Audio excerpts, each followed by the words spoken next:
Welcome friend. बर्तमान आम देखा पीएम किसान ई केवाईसी केमिति आम मोबाइल रे करवा। प्रथम आम मोबाइल रो क्रोम ब्राउजर को जावा। क्रोम ब्राउजर पर क्लिक करी ओपन करवा। गूगल रे सर्च करवा पीएम किसान। पीएम किसान सर्च करने पर देखिए www.pmkisan.gov.in प्रथम देखा जाऊँच। यहाँ को क्लिक करी यार वेबसाइट को आसवा एवं स्क्रीन को स्क्रॉल डाउन कले तलक देखिए बेनिफिशियरी कॉर्नर आसो फार्मर कॉर्नर।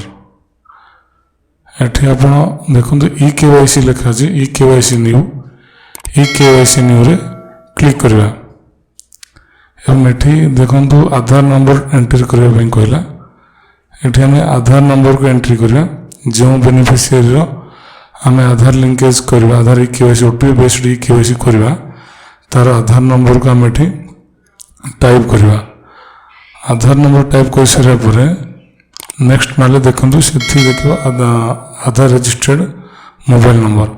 आपण को आधार कार्ड जो मोबाइल नंबर रजिस्ट्रेशन अछि से नंबर को एठी एंट्री करेंगे। एंट्री कर सारा पर गेट ओटीपी पर क्लिक करेंगे।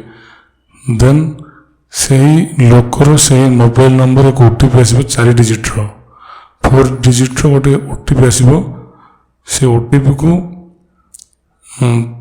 ओटीपी बॉक्स रे से 4 डिजिट ओटीपी एंटर करी सबमिट ओटीपी करेंगे। सबमिट ओटीपी कर सारा पर आपण देखिए नेक्स्ट स्टेज रे आपण को mobile OTP get Aadhaar OTP दे शो करिवो।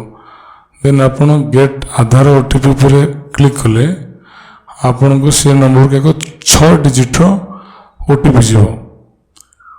आपण से 6 डिजिट ओटीपी को एठी एंटर करिवे। देन सबमिट करिवे। आपण को जो नंबर आपण को आधार कार्ड लिंक अछि से नंबर ही जीवो। जदि आपण को आधार कार्ड रे मोबाइल नंबर लिंक नहीं तेबे यही प्रोसेस आपण करि परिबे नहीं। से व्यक्ति को आधार कार्ड रे मोबाइल नंबर लिंक करिया पय कहबे, नचेत निकटस्थ जनसेवा केंद्र बा कॉमन सर्विस सेंटर रे बायोमेट्रिक दे करिया पय कहबे। देखो एटा हमर ऑप्शन शो कला ई केवाईसी सक्सेसफुली डन। आपणकर ई केवाईसी हो सारी। देन आपण सबमिट दे होम को आसीबे एवं पुणी पुराना स्क्रीन पड़ी आसला। एठू आपण अन्य एक बेनिफिशियरी एंट्री करी सेम प्रोसीजर रे ओटीपी बेस्ड ई केवाईसी करि परिबे। धन्यवाद।